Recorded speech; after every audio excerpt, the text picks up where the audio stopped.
সকলকে জয় যিশু, সকলকে স্বাগত এবং ধন্যবাদ জানিয়ে প্রভুর বাক্য নিয়ে চলে আসলাম আরও একটা সুন্দর দিনে। প্রত্যেকটা দিন প্রভু আমাদেরকে দেখতে দেন, তাই প্রতিটি দিন আমাদের জীবনের জন্য সুন্দর হতে পারে। আমরা আমাদের সমস্যার মধ্যে থাকি, কিন্তু যেখানে প্রভু আমাদেরকে পরিচালনা করেন সেখানে কোনো সমস্যাই আমাদের জীবনের জন্য বড় নয়, কারণ তিনি আমাদের সঙ্গে থাকেন, তিনি আমাদের সপক্ষে আছেন, তিনি আমাদের বিপক্ষে নন, কারণ আমরা পিতা ঈশ্বরের সন্তান। আর অবশ্যই প্রভু যীশু খ্রিস্টকে বিশ্বাস করে সেই সন্তান হওয়ার অধিকার প্রাপ্ত হয়েছি। প্রভু যীশু সেই ক্ষমতা আমাদেরকে দিয়েছেন, অধিকার দিয়েছেন। তাই যেখানে প্রত্যেক দিনের জীবনে তিনি আমাদের সঙ্গে, তখন আমাদের জীবনের জন্য কোনো সমস্যাই বড় নয়। তাই মাথায় রাখতে হবে যে আমরা প্রভু যীশু খ্রিস্টতে চলছি, আমরা খ্রিস্ট বিশ্বাসী। জীবনে ঝড় আসবে, ঝাপটা আসবে, খ্রিস্টতে থেকে আমরা তা ওভারকাম করতে পারবো। তাই বন্ধুরা, প্রত্যেক খ্রিস্টীয় প্রিয় ভাই ও বোনেরা, তোমাদের সকলের উদ্দেশ্যে বলছি, প্রার্থনাতে থাকবে, অবিরত প্রার্থনা করবে। যা সমস্যা আসবে, সমস্ত সমস্যা সর্বপ্রথম ঈশ্বরের কাছে জ্ঞাত করবে। যা জীবনে ঝড় আসবে, সর্বপ্রথম তা প্রভু যিশুর কাছে বলবে। তিনি আমাদেরকে সঠিক পথ দেখাবেন, কারণ রাস্তা আমাদেরকে তিনি নির্দেশ করে দেন।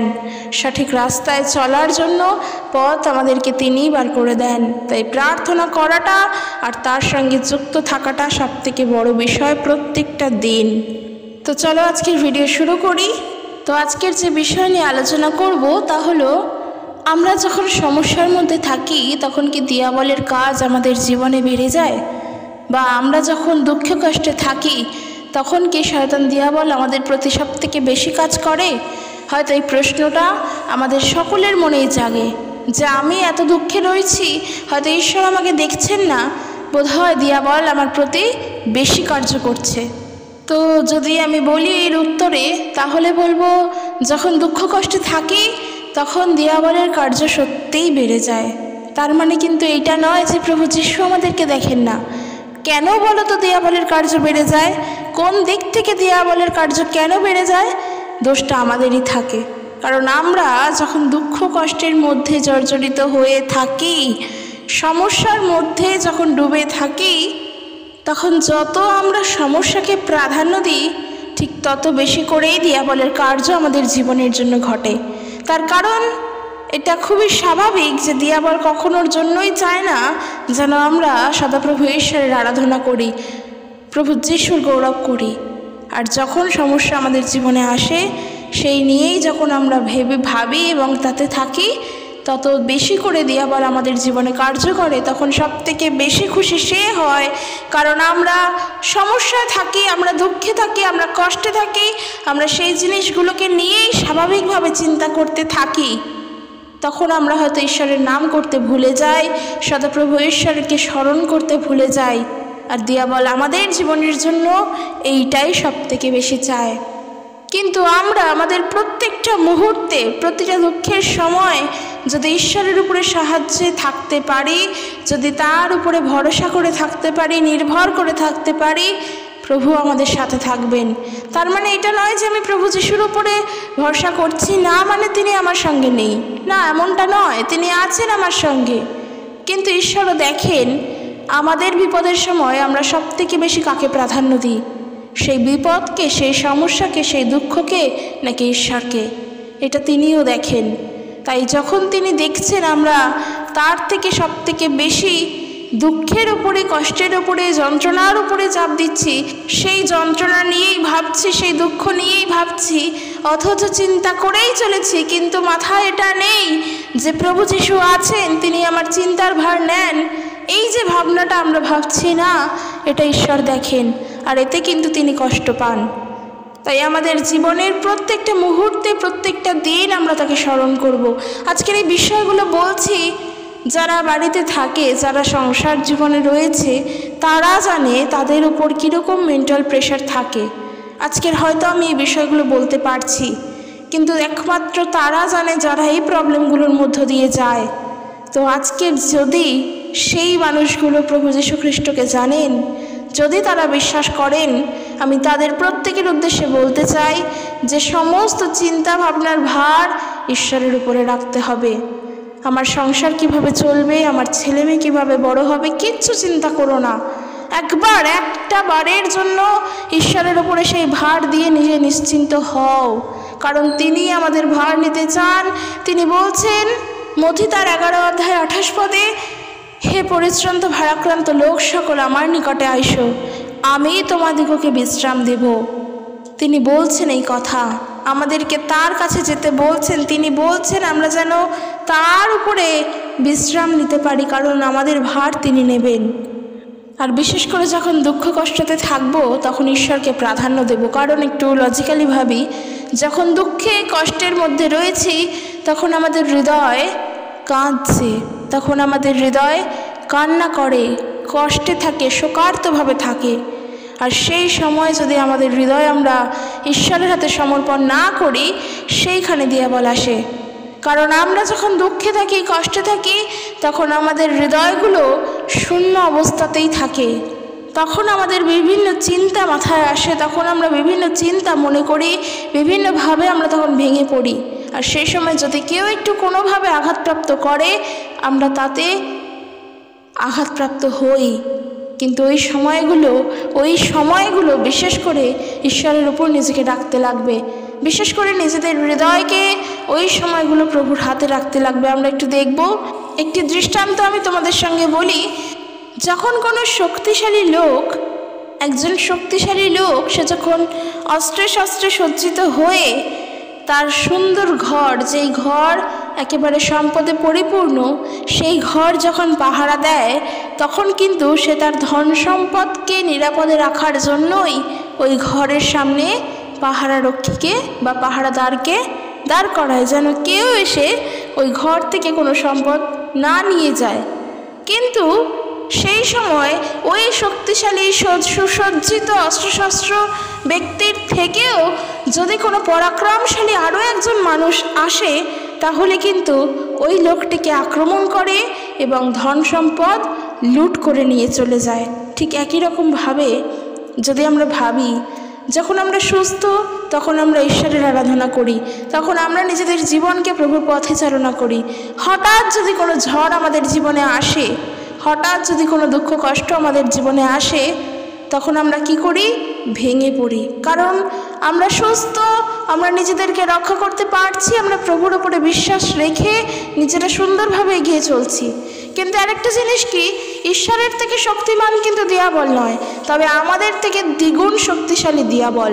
ঠিক সেই রকম যেভাবে আমি প্রার্থনা করি, যেভাবে আমরা বাইবেল পড়ি, যেভাবে আমি প্রভুতে চলছি, সঠিকভাবে চলছি, হঠাৎ যদি দিয়াবলের কি বা অন্য কোনো রকমভাবে কারোর কাজ আমাদের জীবনে আসে যা কিনা আমাদের থেকেও তারা শক্তিশালী, তখন আমরাও ডুবে যাই এবং আমাদের হৃদয়, আমাদের প্রাণও তখন চিন্তায় ভরে ওঠে।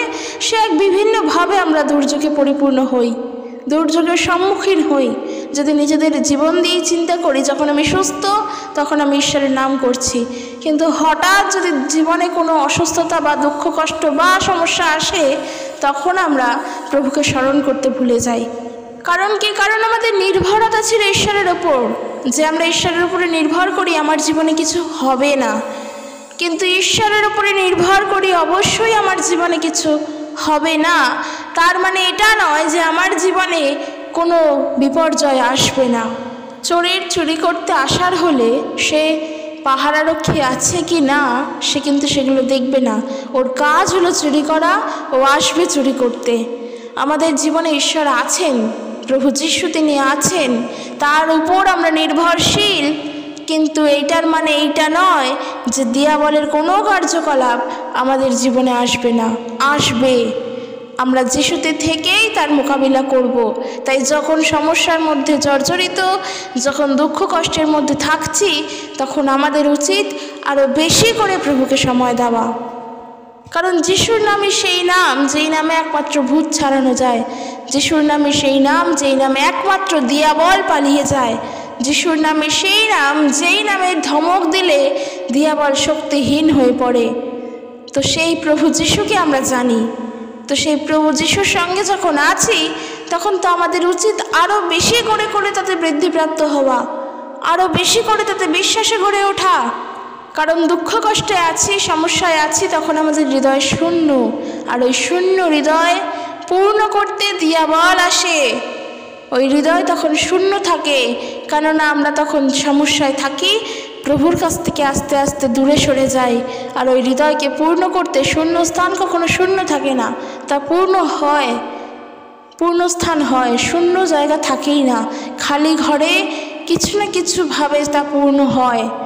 যখন আমরা কষ্ট থেকে ঈশ্বরের থেকে মুখ ফিরিয়ে নিই, তখন দিয়াবল এসে আমাদের হৃদয়ে বিরাজ করে। সে তখন আমাদেরকে তার ইচ্ছা অনুযায়ী চালনা করে। সে চায় না যেন আমরা আমাদের সব থেকে কষ্টের সময় ঈশ্বরকে স্মরণ করি। সে চায় না যেন আমরা আমাদের সব থেকে দুঃখের সময় প্রভু যিশুকে ডাকি। সে চায় না যেন আমরা সব থেকে আমাদের সমস্যার সময় সব থেকে বেশি ঈশ্বরের উপরে ভরসা রাখি। কারণ যখন আমরা প্রভু যীশু খ্রিস্টকে বিশ্বাস করেছি, তার সুসমাচারকে শুনে তাকে বিশ্বাস করে নিজের পরিত্রাতা বলে গ্রহণ করেছি, সেই মুহূর্ত থেকে এবং তারপর যখন আমরা প্রভুতে বাপ্তিস্ম গ্রহণ করেছি, পবিত্র আত্মা আমাদের মধ্যে এসেছে, সেই মুহূর্ত থেকে অশুচি আত্মা আমাদের হৃদয় থেকে বেরিয়ে গিয়েছে। কেননা আমরা প্রত্যেকে জানি, ঈশ্বরের বাক্য বলছে, তোমাদের এই হৃদয় পবিত্র আত্মার মন্দির, সেখানে তিনি বসবাস করছেন, সেখানে তিনি বিরাজ করেন। তবে এই বিষয়গুলো যদি আমরা আমাদের সাধারণ চোখ দিয়ে দেখতে চাই বা খুঁজতে চাই, তাহলে আমরা কোনো দিনের জন্যই খুঁজে পাবো না। কারণ আমরা যেভাবে চিন্তা করি, আমরা যেভাবে ভাবি, ঈশ্বরের ভাবনা, ঈশ্বরের কার্য সেরকম নয়। তাই আমরা যেন কখনোই আমাদের সাধারণ দৃষ্টি দ্বারা এই ভাবনাগুলো না ভাবতে চাই। তো যেটা বলছিলাম, যে যখন আমরা প্রভু যীশু খ্রিস্টকে জেনে তাতে পরিত্রাণপ্রাপ্ত হয়েছি, তাকে বিশ্বাস করে এবং পবিত্র আত্মা আমাদের মধ্যে আছেন, তখন জানবে সেই সময় থেকে অশুচি আত্মা আমাদের থেকে দূর হয়েছে। কারণ আমরা যদি পড়ি 1 করিন্থীয় তার 6 অধ্যায় 19 পদে বলছে, তোমরা কি জানো না তোমাদের দেহ পবিত্র আত্মার মন্দির, তিনি তোমাদের মধ্যে বাস করেন, যাকে তোমরা ঈশ্বরের কাছ থেকে পেয়েছো, তোমরা তো আর নিজেদের নও। আর এর পাশাপাশি যদি আমরা 2 করিন্থীয় তার 6 অধ্যায় 15 পদ এবং 16 পদ দেখি, সেখানে ঈশ্বরের বাক্য বলছে, খ্রিস্ট এবং দিয়াবলের মধ্যে কি কোনো সম্পর্ক থাকতে পারে? অবিশ্বাসীদের সাথে বিশ্বাসীরই বা কী সম্পর্ক? ঈশ্বরের মন্দিরের সাথে প্রতিমারই বা কী সম্পর্ক? কারণ আমরাই তো জীবন্ত ঈশ্বরের মন্দির। মহান ঈশ্বরের গৌরব হোক। আমরা এখানে একটা বিষয় বলি, প্রত্যেকে আমরা চার্চে যাই, রবিবার করে চার্চে যাই, প্রভুর উপাসনা করি, কিন্তু এটা কি তোমরা জানো যে আমাদের এই হৃদয় হলো একটি চার্চ? আর এই মণ্ডলীকে দেখা যায় না, এই হৃদয় হলো একটি চার্চ। প্রত্যেক বিশ্বাসীর হৃদয় হলো চার্চ, সেখানে ঈশ্বর বসবাস করেন। তাই যখন থেকে প্রভু যীশু খ্রিস্টকে জেনেছি, পবিত্র আত্মা যখন থেকে আমাদের সাথে, তখন ওই অশুচি আত্মা আমাদের মধ্যে থেকে বের হয়ে গিয়েছে। প্রত্যেকের মধ্যে থেকে, প্রত্যেক বিশ্বাসীর মধ্যে থেকে বের হয়ে গিয়েছে। আর বাক্য বলছে, লুক তার 11 অধ্যায় 24 পদ, কোনো অশুচি আত্মা যখন কোনো লোকের মধ্য থেকে বের হয়ে আসে, তখন সে বিশ্রামের খোঁজে নির্জন স্থানে, ফাঁকা স্থানে, যেখানে কেউ নেই সেরকম নির্জন স্থানে ঘোরাফেরা করে। আর বিশ্রাম না পেয়ে সে বলে, কি বলে? যে ঘর থেকে আমি বের হয়ে এসেছি সেখানেই ফিরে যাব। এই কথা দিয়াবল বলে, সেই অশুচি আত্মা বলে। যখন সে মরুভূমির মধ্য থেকে জলমানবহীন শূন্য শুকনো প্রান্তর দিয়ে ঘুরে বেড়ায় তার বিশ্রামের খোঁজে, কিন্তু কোথাও কোনো বিশ্রাম পায় না, তখন সে বলে, যেই ঘর থেকে আমি বের হয়ে এসেছি আমি আবারও ওই ঘরে ফিরে যাব। কেন ফিরে আসার কথা বলে? কারণ আমাদের ঘর, আমাদের এই হৃদয় তখন শূন্য থাকে, আর সেই সময় আবারও ওই স্থানকে পূর্ণ করতে অশুচি আত্মাই আসে। কিন্তু যদি আমরা প্রভু যীশু খ্রিস্টকে জেনে আমাদের এই শূন্য স্থানকে পূরণ করি পবিত্র আত্মার সাহায্যে, সেই শূন্য স্থানে যদি পবিত্র আত্মা বসবাস করেন, তাহলে আর দিয়াবল আমাদের এই হৃদয় ফিরে আসতে পারে না। কারণ সেখানে তো তখন পবিত্র আত্মা আছে। কি করে অশুচি আত্মা আসবে? কি করে মন্দ আত্মা আসবে? তাহলে এই পবিত্র আত্মাকে জাগিয়ে রাখার জন্য আমাদেরকেই কাজ করে চলতে হবে। অর্থাৎ আমাদের হৃদয়ের ওই আত্মা, পবিত্র আত্মাকে সুপ্ত অবস্থায় রাখলে হবে না। খ্রিস্টতে আছি মানে চলছি, চলবো, এমনটা করলে হবে না। খ্রিস্টতে কার্যকারী হয়ে উঠতে হবে। সমস্যা আসুক, খ্রিস্টতে আমরা কার্যকারী হয়ে উঠব, আমরা প্রভু যিশুর নামে এগিয়ে চলব, তো সেই অসুচি আত্মা বা মন্দ আত্মা তখন আর আমাদের হৃদয়ে এসে স্থান করতে পারবে না। যে যেমনটা বলছে লুক তার 11 অধ্যায় 25 পদ, কিন্তু সেখানে ফিরে গিয়ে সে যখন দেখবে ওই অসুচি আত্মা যখন সে তার থাকার জন্য, তার আশ্রয়ের জন্য কোনো স্থান পাচ্ছে না, আর সে এমনটাই বলছে যে আমি যেখান থেকে এসেছি আমি আবার সেখানেই ফিরে যাব। 25 পদে বলছে, কিন্তু সেখানে গিয়ে যখন সে দেখে সেই ঘরটি পরিষ্কার করা হয়েছে আর সাজানো গোছানো আছে, তখন সে গিয়ে তার থেকে আরও দুষ্ট 7টা আত্মাকে নিয়ে এসে ওই ঘরে বসবাস করতে থাকে। আর তাই ওই লোকের প্রথম দশা শেষ দশা থেকে আরও ভয়ঙ্কর হয়। বলছে যখন সে আমাদের এই হৃদয় থেকে অসুচি আত্মা বেরিয়ে যায় এবং যখন সে বলে আবারও আমি সেইখানে গিয়েই বসবাস করব, এবং এসে যখন দেখে এই হৃদয় আরও সুন্দরভাবে সুশোভিতভাবে সাজানো হয়েছে, যখন এসে দেখছে যে এখানে যেমন অবস্থা থেকে সে বেরিয়েছিল তার থাকার জন্য সেই হৃদয় আরও সুন্দরভাবে তৈরি করা হয়েছে, তখন সে আর একা আসে না, তখন তার সঙ্গে সে আরও 7টা অপর দুষ্ট আত্মাকে একসঙ্গে নিয়ে তারপর সেই শূন্য ঘরে এসে বসবাস করে। কিন্তু আমাদের কর্তব্যটা কি? আমাদের কর্তব্য যখনই অসুচি আত্মা বেরিয়ে গেল সেই শূন্য ঘরকে পবিত্র আত্মার সাহায্যে পরিপূর্ণ করে তোলা। এই জন্য খ্রিস্টতে থেকে আমাদেরকে আরও বেশি করে কার্যকরী হতে হবে, কারণ দিয়াবল কখন কোন সময় কী রকমভাবে আমাদের সঙ্গে পরীক্ষা করবে, কিভাবে আমাদেরকে চালনা করবে আমরা কিচ্ছু জানি না। এই যে এই মুহূর্তে আমি তোমাদের সঙ্গে ঈশ্বরের বাক্য বলছি, এই মুহূর্তে তোমরা সবাই যে যার সময় অনুযায়ী প্রভুর বাক্য শুনছো, এই শোনার মধ্য দিয়ে, এই বলার মধ্য দিয়েই দিয়াবল কিন্তু কাজ করতে পারে। দিয়াবলের অসীম ক্ষমতা, তবে ঈশ্বরের থেকে কখনোই নয়, কারণ একমাত্র যিশুর নামে সে ভয় পায়, একমাত্র যিশুর নামে সে পালায়। মানুষের থেকে দিয়াবলের প্রচুর ক্ষমতা। আমরা মনে করি আমরা বাইবেল জানি, আমরা মনে করি আমরা বাক্য জানি, কিন্তু আমরা এটা ভেবে দেখি না আমাদের থেকেও শাস্ত্রজ্ঞান দিয়াবলের অধিক। তা না হলে কি করে সে প্রভু যিশুর কাছে এসে পরীক্ষা করে, কি করে প্রভু যিশুর কাছে এসে প্রভুকে প্রলোভনে ফেলে, এমনকি শাস্ত্র দেখিয়ে, গীত সঙ্গীতা দেখিয়ে, শাস্ত্রে দেখিয়ে কিভাবে সে যিশুরকে প্রলোভনে ফেলে।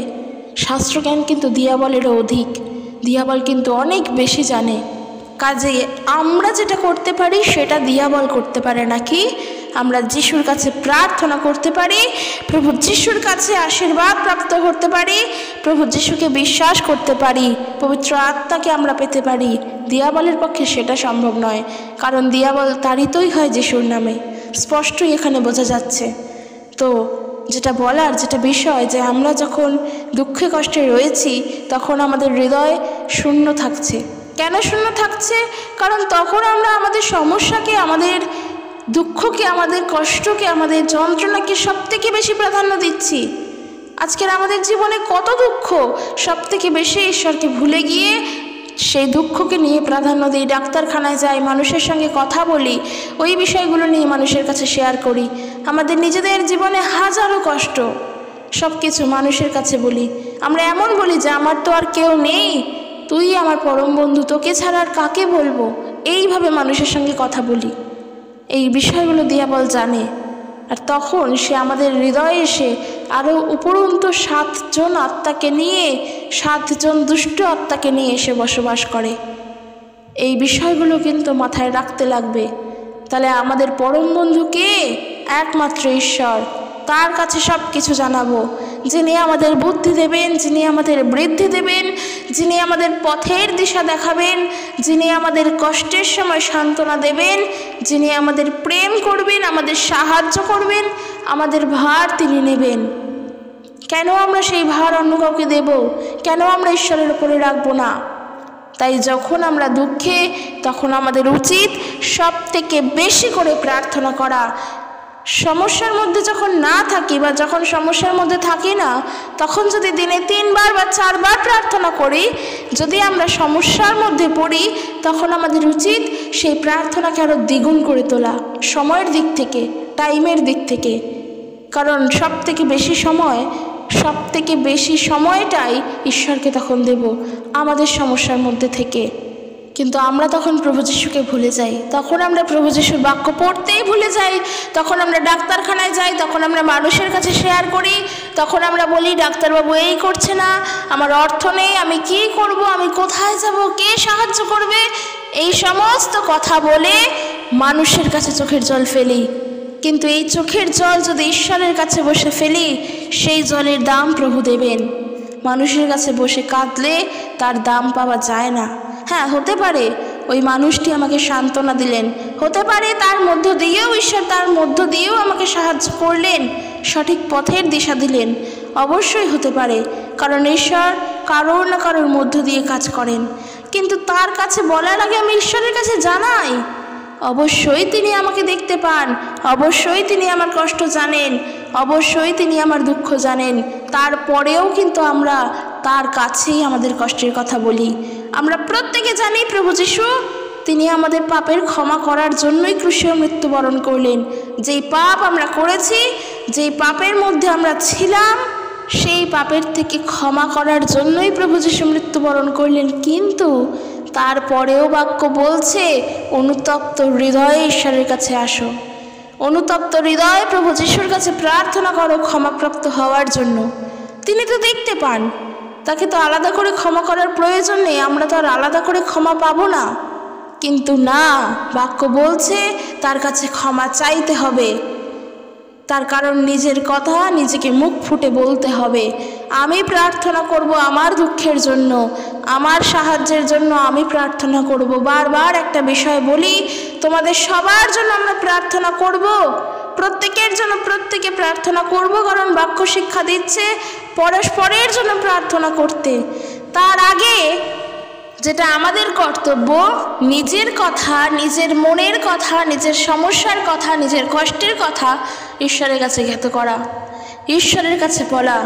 কারণ গতকাল আমি যে বিষয় নিয়ে তোমাদের সঙ্গে শেয়ার করেছিলাম, অর্থ ধার দেনার বিষয় নিয়ে, ওটা যেমন একটা প্রত্যেকের জীবনে একটা বড় সমস্যা, ঠিক একইভাবে শারীরিক দিক থেকে বা মানসিক দিক থেকে যে সমস্যায় আমরা ভুগি, সেই সমস্যাও কিন্তু একটা বৃহৎ সমস্যা। হয়তো আমরা এই বিষয়গুলোর জন্য ভবিষ্যতের জন্য চিন্তিত, যে আমার আর্থিক দিক থেকে আমি উন্নতি নই, আমার বাড়িঘর দর ঠিক নয়, আমি কি করব, আমি কিভাবে এগোবো, আমরা চিন্তা করি।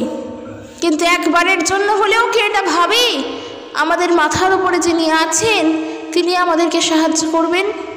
যদি আমরা গীত সংগীতা তার 121 গীত 1 পদ থেকে দেখি, সেখানে এরূপ বলছে, সাহায্যের জন্য আমি পাহাড়ের দিকে তাকিয়ে থাকি, কিন্তু প্রকৃতপক্ষে আমার সাহায্য কোথা থেকে আসবে?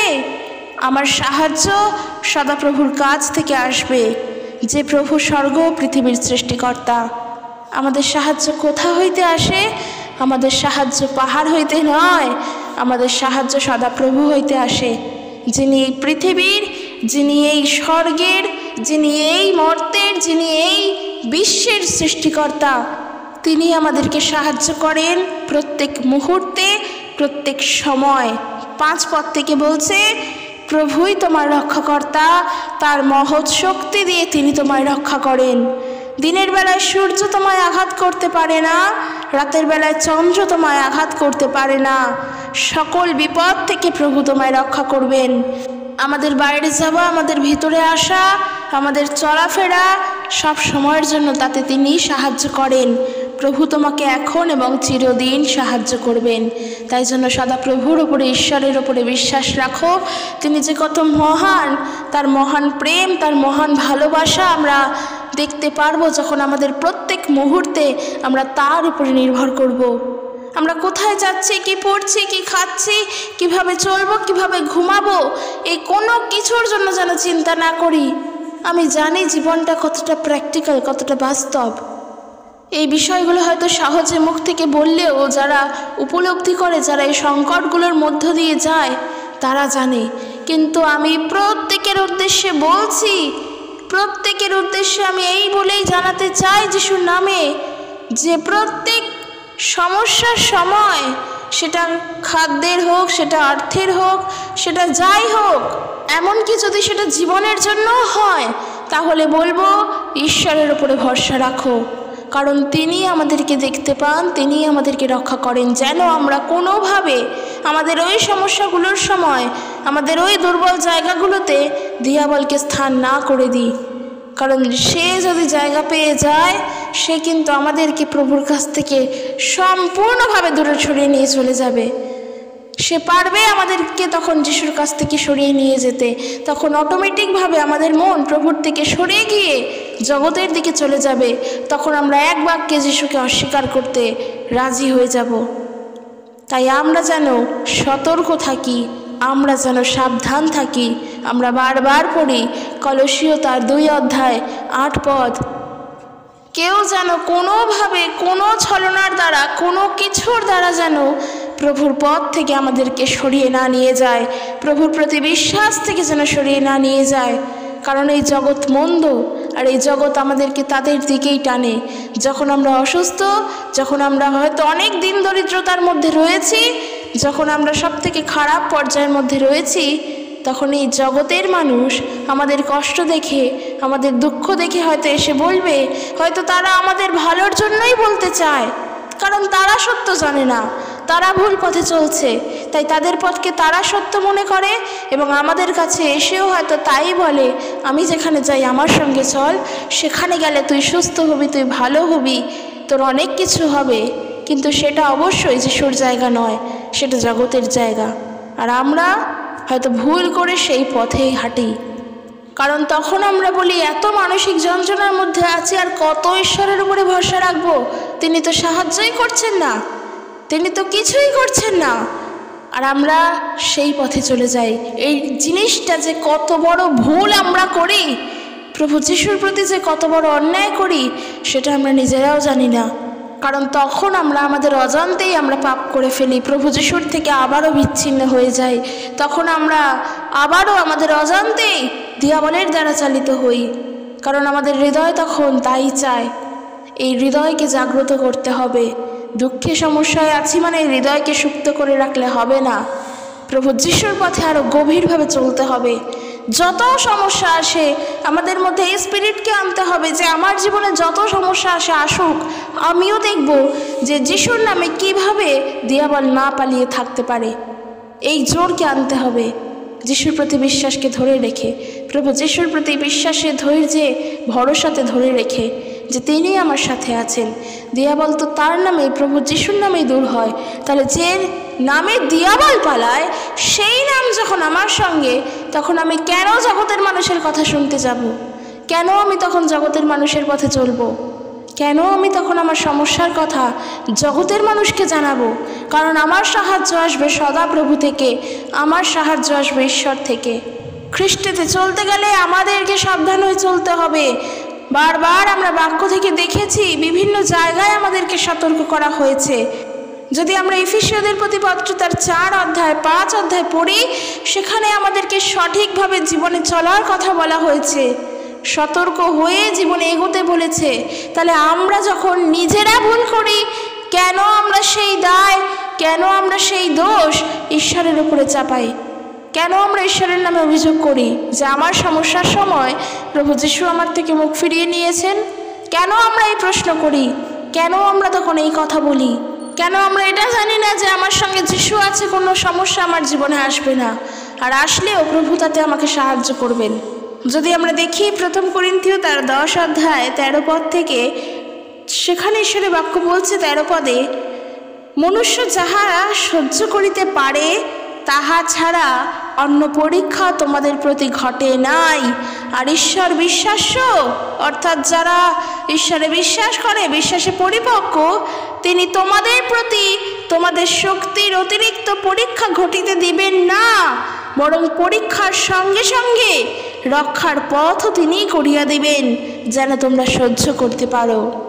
ঈশ্বর তিনি নিষ্ঠুর নন, তিনি দয়ালু, তিনি দয়াবান, তিনি করুণাময়, তিনি প্রেমময়। তিনি যদি প্রেমময় না হতেন তাহলে যিশুকে আমাদের জীবনে আনতেন না, আমাদের জীবনের জন্য প্রভু যিশুকে পাঠাতেন না, বা আমাদের জন্য প্রভু যিশুকে দিতেন না। কারণ এই জগৎকে কিন্তু তিনিই প্রথম প্রেম করেছেন, তারপর আমরা প্রেম করতে শিখেছি।